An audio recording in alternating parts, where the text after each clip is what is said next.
One would think that you would know what you were saying yes to by starting your own startup. One would think.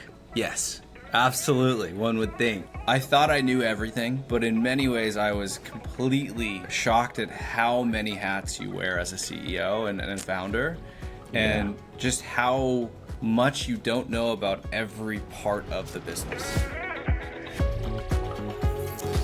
Hey everybody, welcome back to another edition of the Sales Spark Podcast. I'm your host, Jason Barnaby, here with Simon Ooley, and we are going to get into some interesting things, products, and ways to approach sales. Simon, welcome to the program. Thanks, Jason. Really appreciate you having me. Yeah, it's good to have you. I love the fact that you have two yellow rotary phones behind you. You want to tell us about why that is behind you? Yeah, I'm happy to. I actually have 6 or 7 all different colors. Just for some reason, both the yellow ones are behind me. But I think it's just an homage to the old school sales kind of Glengarry, Glen Ross time frame. Always be closing. Always be closing. I think that like the cold call is not dead, and so I kind of like to have that as a reminder behind me, especially in calls like this. Nice. Say more about that. What do you mean by the cold call is not dead? Well, I think now specifically, everyone realizes the cold call is not dead. If you look on LinkedIn, maybe the last year or two, everyone's like, cold calling's dead. It's like GTM automation, insert the tool that's hot right now. But sure, there's always some heat in the comments back and forth. I've been a cold caller since I started my career. And I still believe it's the number one way to connect with somebody. And even if that cold call doesn't go well and you don't book a demo, like you are far more rememberable in that moment. Like you're going to make a better connection, a better chance to pop up in that person's mind when they actually need to solve the solution that you have. So a big believer in the cold call. That's which I know we're going to get back to, but you said you've been doing this ever since the beginning of your sales career. So I'm curious if you could give us the quick overview. I always love to ask people, because I knew when I was a newspaper carrier back in the day when, you could do that, and went out and sold subscriptions to win a contest to see a Cubs game, first ever, professional baseball game. By the way, my pitch was not, do you want to buy newspapers? My pitch was, do you want to help a kid get to see his first ever Major League Baseball game? And then, they said yes. And then it was like, well, what do I have to do? I'm like, you have to sign up for the paper for 8 weeks or whatever it was. And they're like, oh, okay, sure. So take me back. When you, in your journey, did you always know sales was the thing? Is this something that you stumbled into? Did you study to get there? What does that look like? Yeah, happy to walk down memory lane. I think starting my career, I didn't go in thinking I was going to be a seller. Okay. I think if I were to kind of go back even before my first cold calling job as a BDR, I was always really keen to get people around me fired up about an idea. Kind of if somebody wanted to organize something, I was always at the front being like, let's coordinate these people. Let's get everybody fired up. Let's build momentum. And so I think that was just inherently something I really like to do. I kind of fell into being a BDR. I was, moving back to my hometown, and somebody kind of tapped me on the shoulder and said, hey, this company's looking for people to do this. I was like, fantastic. It sounds great. I didn't really know the BDR grind, but doesn't take long to figure it out. No, it doesn't. The first week I figured out what was going on, and I absolutely loved it. Like I was one of those people that was driven to kind of master that next call, and I learned a whole lot about grit and perseverance and pushing through it. But I was not out training to be a seller. I didn't go to college. Like I don't have that kind of traditional tech background. I just fell into it, loved it, and figured out how, and still am figuring out how to master everything around sales. So what was it about you said I constantly wanted to figure out how to master that next call. What drove that for you? What was Well, I always, inside that was getting you to that place? yeah, I think it's a good question. I always found that sales in general, or getting people to move in the same direction, kind of momentum, if it's around doing a fundraiser or if it's around obviously selling a product, is it's a game of chess that's the rules are always changing, right? Like Yeah. I'm not going to have the same pitch every time. I'm not going to have the same opener, the same mid game, the same Thank end game goodness. of chess. It's far more complex than that, and I found Hmm. that to be an incredibly validating thing to work on. And And were so you I figuring love this that. out? Like, were you figuring this out trial and error? Did you have somebody who was helping you figure this out along the way that was, that maybe was listening to calls and saying, "Hey, this was great.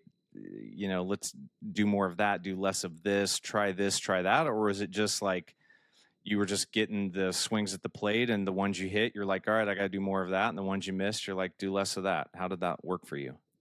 Yeah, I mean, I envy all of the sales tech that we have today. The Right? the Absolutely. coaching, the call Yeah. listening, the gongs of the world, the like nooks and Right. all these parallel dialers. I didn't have that. And I'm still relatively young, but in like 2013, 2014, we had Salesforce. We had maybe, like, this is gonna age me a little bit, Yesware, and like I think it was ToutApp were the two tools we like tested I early don't even know days. what, yeah. I mean, I'm older than you and I don't know what Yesware is. So, Yeah, I those were don't know the if that like the makes me only older sounding or what. they were like the two first kind of call them outreach-esque products. Okay. First things we got to automate anything, but we didn't have any call coaching, call recording. And so it was really just sitting in a pit with 6, 7, 8 other people, learning what Wow. worked when they got a demo and then learning what worked when I got one. And I think the only thing that really like stems through that is just curiosity and empathy, trying to figure out what someone actually cares about before you start talking about the thing you have was what really drove us to success, I think, in the early days. And again, because that's not, I and feel free to disagree with me. I don't think that intuitive or that empathy thing is intuitive. I think an awful lot of salespeople are driven. I encourage salespeople all the time to what I call suspend the agenda. Leave your plan at the door, because if you have that plan and that's the only thing you're doing, you're not paying attention. You're not Right. listening. You're missing opportunities to connect because you're so focused on, did I ask this question? I asked this question. Did I do the ask? Did I get the demo? Did I get the next meeting? All those things. So where did the empathy thing come from? When I first started out my career, I was paired up with an AE. Like, yeah, I had Okay. a 1-to-1 matching. So every deal that I brought in went straight to that individual. Gotcha. And so the empathy, I think, first came out from that relationship of, I'm not going to throw a grenade over the fence to this Right. person, and like just to get the quota, because a demo thrown over the fence that I know for a fact is not going to go anywhere doesn't do either of us any good. And so having that 1-to-1 pairing gave me a really awesome opportunity to say, all right, if I'm going to get demos, like, how do I get them as close to qualified and ready to go as possible? And so that was my angle with my AE at the time, is I don't want to just throw you 50 demos well, we were very lucky at the job I was at, where it, time was a low was a resource we were very low of. So I had to prioritize as well. But it gave me this opportunity to really go, okay, if I was the AE, what would I want? And to have empathy in that way, to really focus on getting a customer, understanding what they really cared about, what they wanted, and just to set my AE up with like the best possible opportunity. And so I think that's where it came from, is really being that 1-to-1 pairing, really caring about that individual, wanting them to succeed. And I think that like lifted, rising tide lifts all boats. We kind of both grew through that. Wow. And I remember our initial conversation. I know you've been quite busy since that initial BDR role that you had. So take us through what that career progression looked like. I was lucky to pick a fantastic company to join. Like, again, I fell into this, but joining what would become, $1 billion plus company, would IPO and would be worth, 10 plus billion today.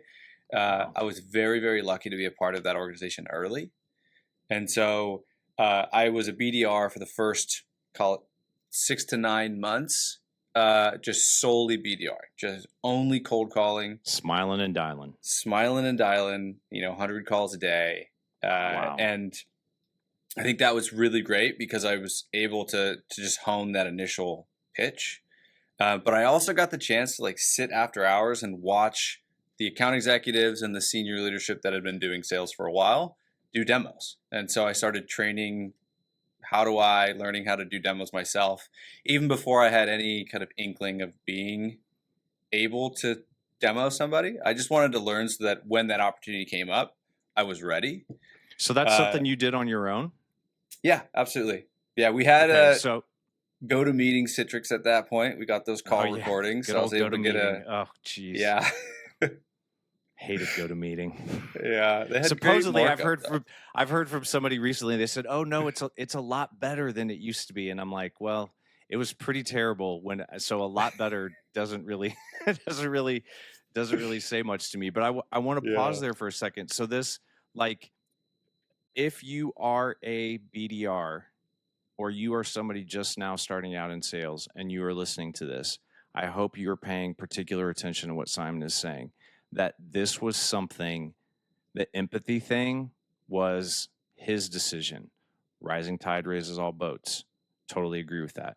This next piece of this is key, especially for younger generations today, after hours staying and watching and learning, not necessarily asking for, well, maybe you did, I don't know, not necessarily asking for permission to stay and watch, but just doing it.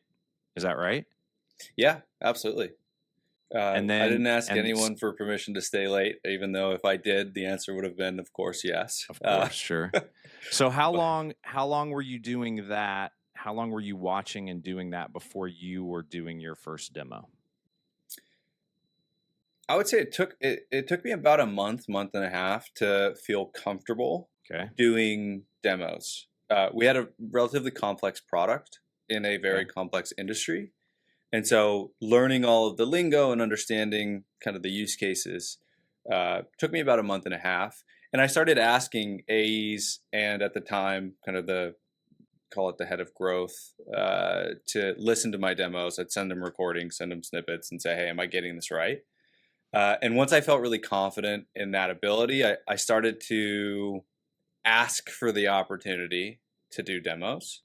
And I was able to identify a segment of the market that wasn't being addressed, and that was international at the time. So we had probably 15, 20 account executives, and they were very busy in the United States, but there was companies in Australia, companies in Europe that were coming inbound that nobody wanted to work after hours. And so I basically was like, hey, let's take a crack at these companies. What if I BDR my full workday, and then at night I run demos with companies in other English-speaking countries, but are off the same time zone.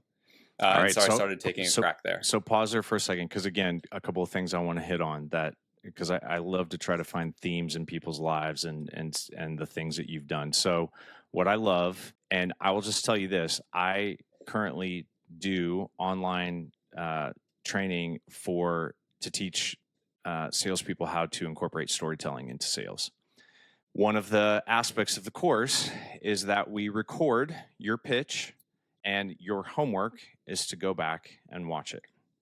And I am amazed, working with career salespeople, how many people have told me one of two things. Number one, this is the first time I've ever done this. And they've never done it. They've never been forced to do it. People, I hate my voice. I don't like that. And it's like, well, that's the voice you have. So there's no changing that. So just go with it and just get used to the fact that that's your voice. But also, I had a couple of people who said I couldn't bring myself to do it. I didn't want to see it.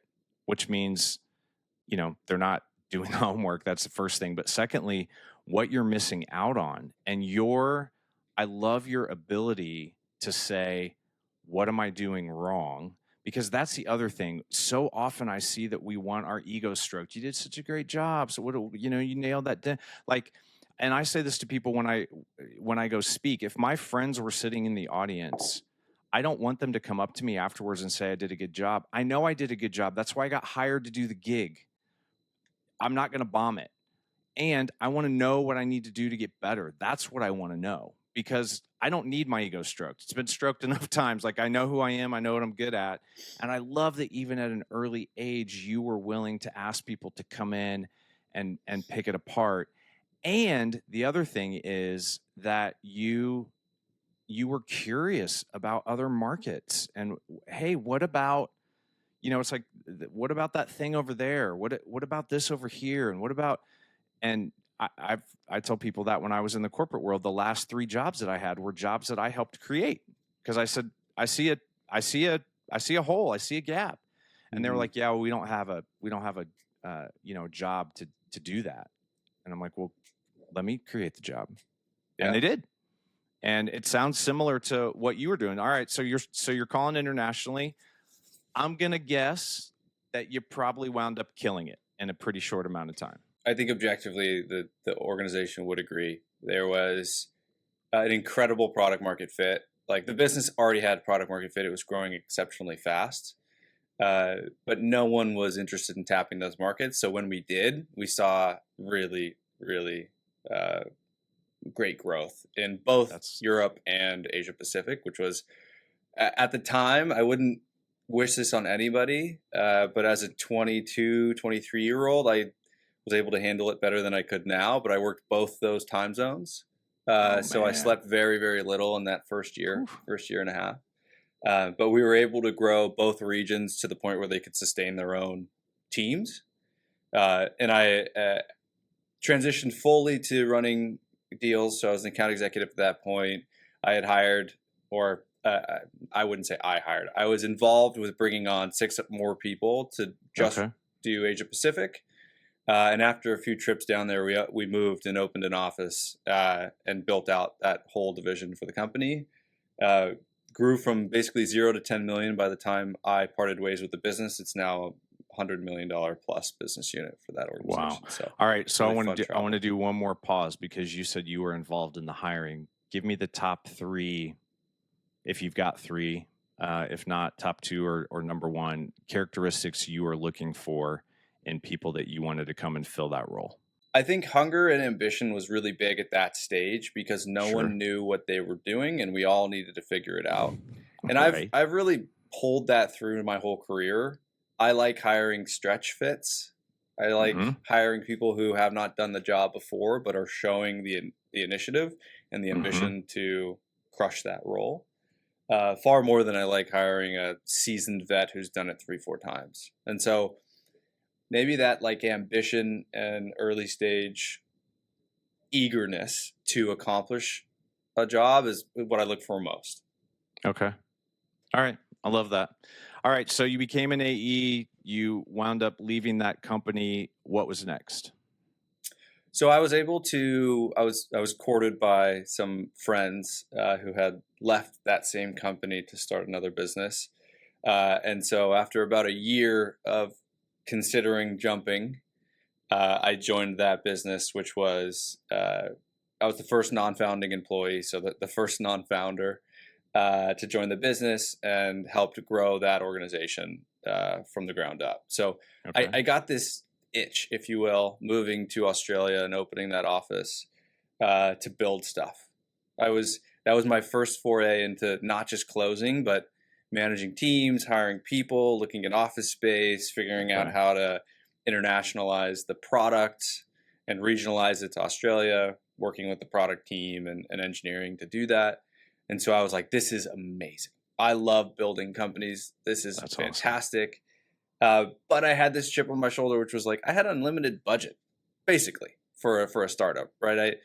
I was having a 50-person WeWork kind of within 6 months of being down there, which was not ever possible. if you're a Right. startup without Right. funding.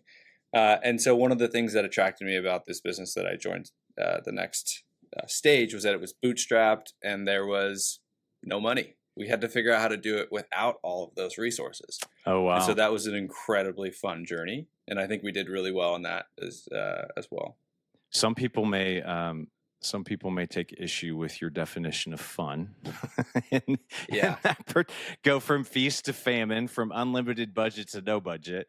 I'm with you though. I love to figure those things out, and well, that didn't work. Let's go over here and try that. I mean, worst that could happen is it fails, but let's fail quick and move on. That's one of the reasons I'm so attracted to sales, because I think most sales organizations, unless you're with the super slow moving conservative, we've never done it this way, but I think most sales organizations are willing to pivot, willing to ask, what are we doing? What do we need to do? Why not this? Let's try that. Which I absolutely love. So that was fun for you. And how did that part of your sales journey go? What were the stages there? Well, that was a very interesting time in my life. I was there for maybe 3.5 years. The whole time in Australia? Oh, so I was in Australia for about just shy of 2 years. I had been with the business for 5. So we went from, call it 3.5 year term of starting Australia to the end of Australia, kind of 0 to 10 million. My now wife was back in Santa Barbara. We were doing long distance while she was finishing her PhD. And so we decided that was long enough to be 17 hours apart. Yeah. And so I moved back to Santa Barbara. I spent one more year there before I joined this next startup. Okay. And so that was a fantastic time. Grew a bunch. Got to that stage. I imagine you've been there before as well, where the sales process was so repeatable in my mind that I was starting to lose. I was starting to lose some of that like excitement when I closed a 60K deal, 100K deal, and I didn't feel that same excitement anymore. I realized like, okay, I need to go and find something else, and that's what inevitably drove me to join the next startup that was bootstrapped. Really, that point to prove, can we do this? I joined that business, and then COVID hit. Damn! That was a complete freak out moment. Of course, like I just started a startup. COVID hit. What are we gonna do? But it was an incredible testament to the team and trying to figure it out. We worked with, in construction, what's called the ENR 400. It's basically the 400 biggest construction companies in the U.S. That was our target, if you will. And so what was fantastic is we got to talk with all of these 100-year-old businesses, these businesses that have been around forever, and their executives have been in the seat for 30, 40 years. Wow.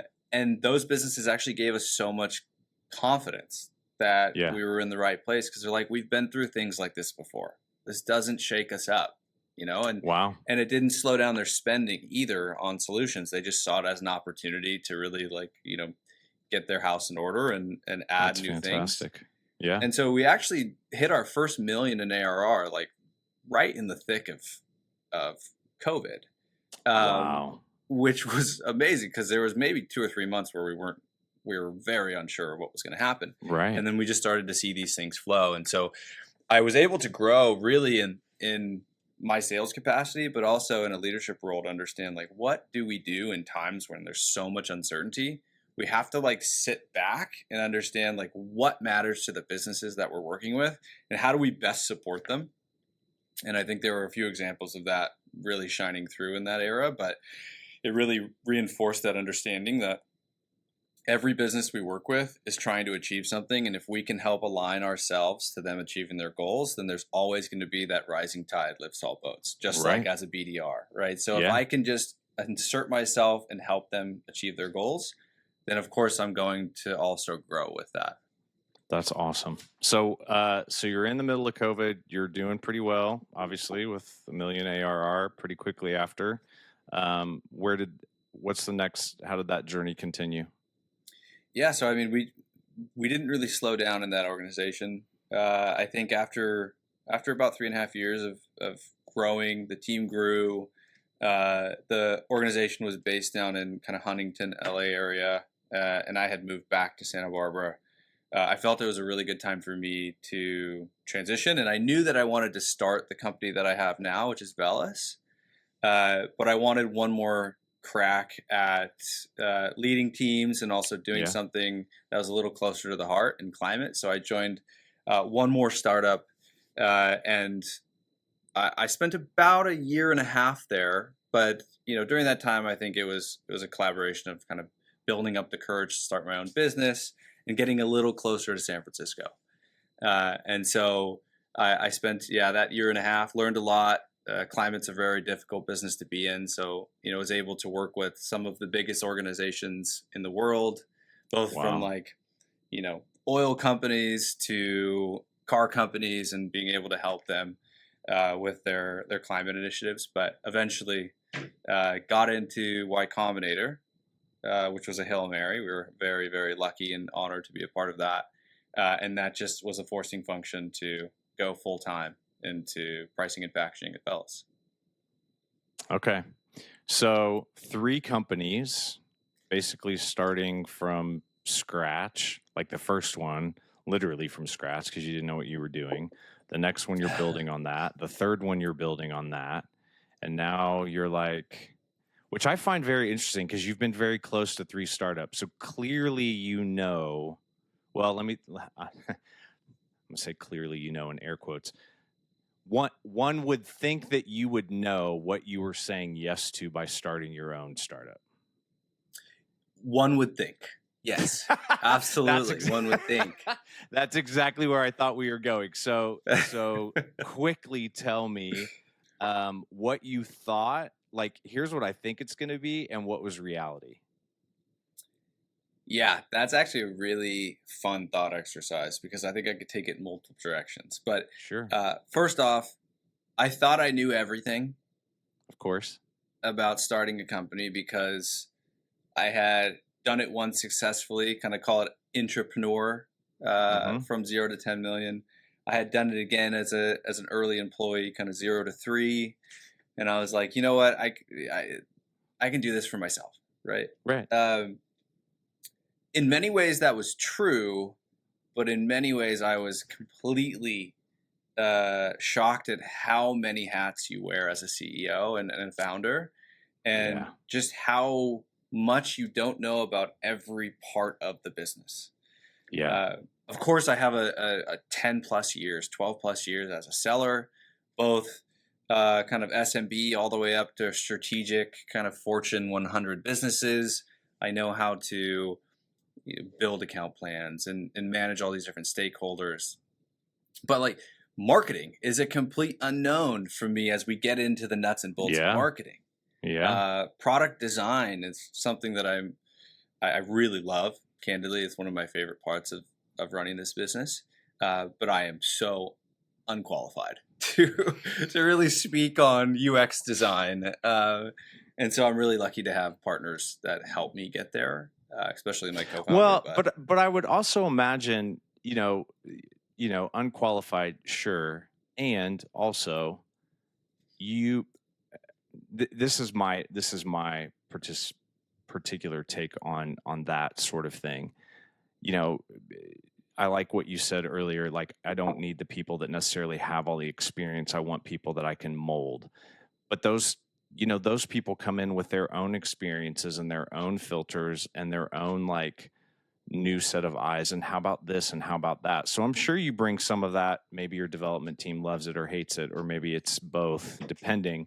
But you come in and you're like, well, what about, because I would say because you potentially know less than they do, you're able to challenge them in ways that they don't challenge themselves because they see the thing, but you see maybe bigger, like, hey, what about, and could we, and what do you think about? And again, that either is great for them or they hate you for it, or maybe both, depending on the day.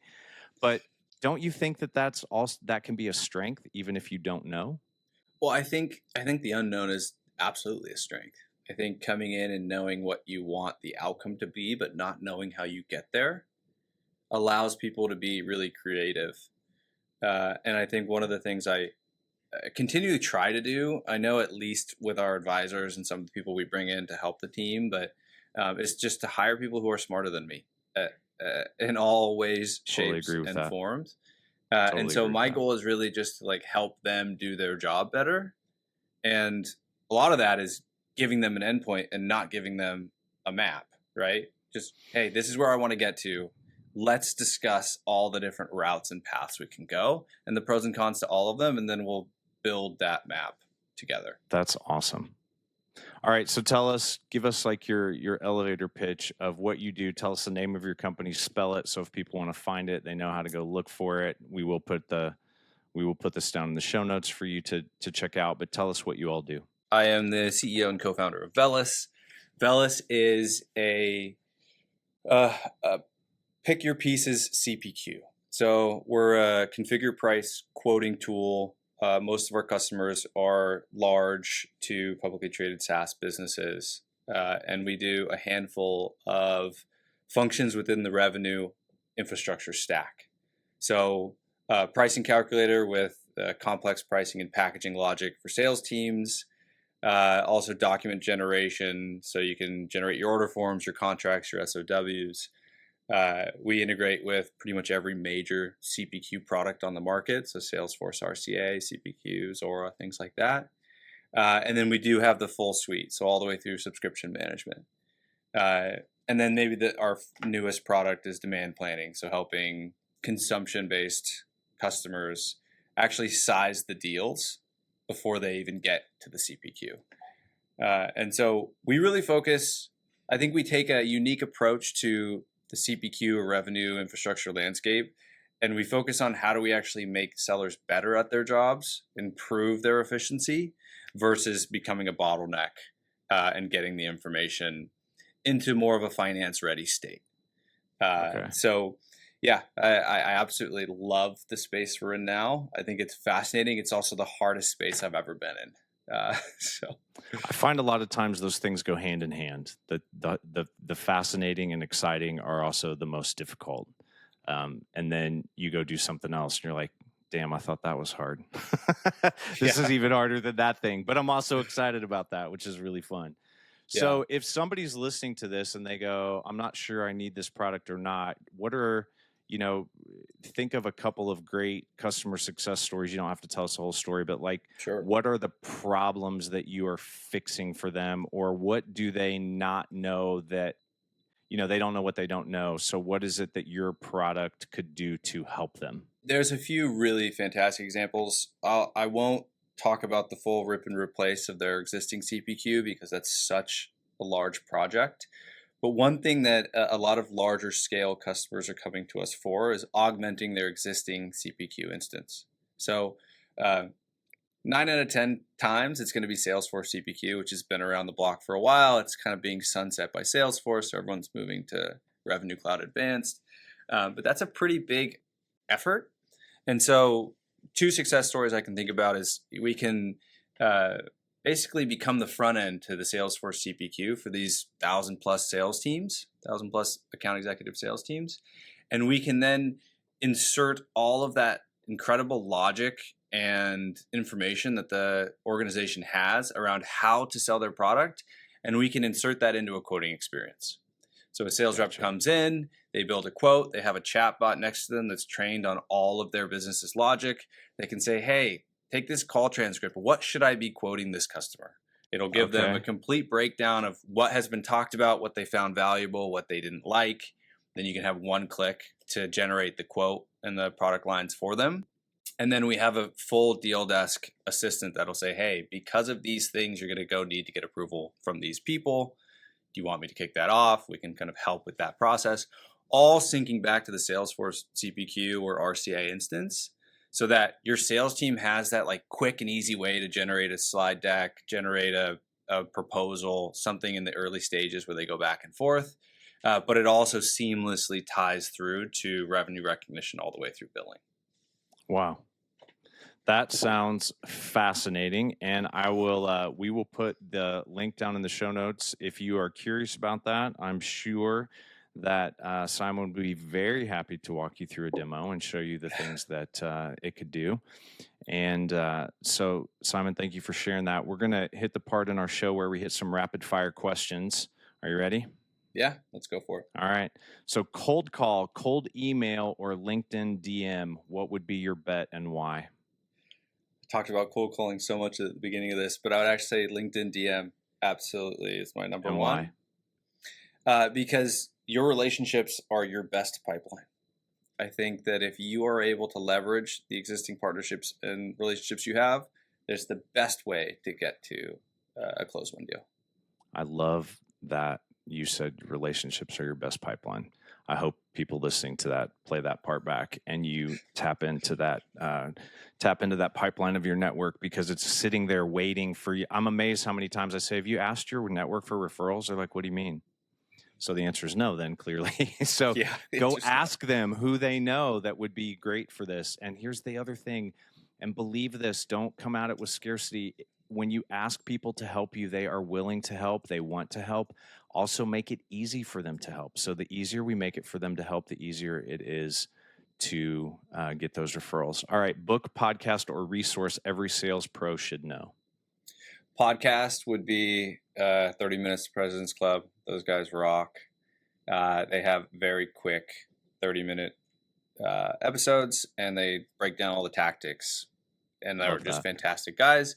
The book would be The Secrets to Power Negotiating. It's been around for a really long time.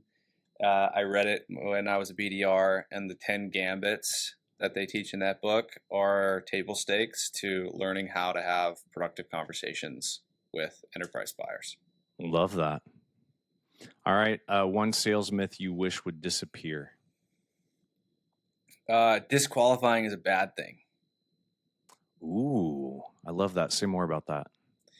I have always felt, and maybe this is the Sandler selling books that I've read, but I've always felt that disqualifying is my biggest superpower, because it saves me the time it saves me from wasting time on deals that aren't actually going to happen. And so I spend more time disqualifying than I do qualifying. I love that. All right. A recent spark of inspiration that has helped you in your career. Something recently that you're like, I never thought about it that way. That's been great. Or it doesn't even have to be recent. Something or someone that has inspired you that has made an impact. I'm working a deal now. Obviously can't say too much about it, but it's with an incredibly large organization, and they have 2,000 plus sellers and team members. And it's been incredible to work with countless people within the org who have tried to solve some of these problems that stem back 8 years. And to see just how much time we could save that organization has gotten me really excited. It's kept me up at night trying to draft the best possible solution for this organization. I love that. It's exciting to see how much we can save them. I love that. Finish this sentence. The best salespeople I know always blank. Disqualify. Love it. And then the very last question to take us home is, if you look at all of your tools, if you look at all, I call them matches, if you look at all the matches in your match box that are available to you to pull out and strike, if you could only, you're going into a deal, you could only strike one match, what would be the match you would strike? I'd have to say my network. It's kind of redundant. Ooh, yes. I love that. I love that. Dude, this has been, listen, if you're listening, go back and listen to this again, because there are some nuggets. I'm going to go back and listen again. I'm telling you that right now, because there are some nuggets here that Simon has given us. If you want to connect with him, if you want to learn more about his product, his company, those links will be down in the show notes. Simon, thank you so much for making time and being a guest on the Sales Spark podcast today. Everybody that is tuned in and listening, until next time, remember to strike the match, because fire always wins. Peace.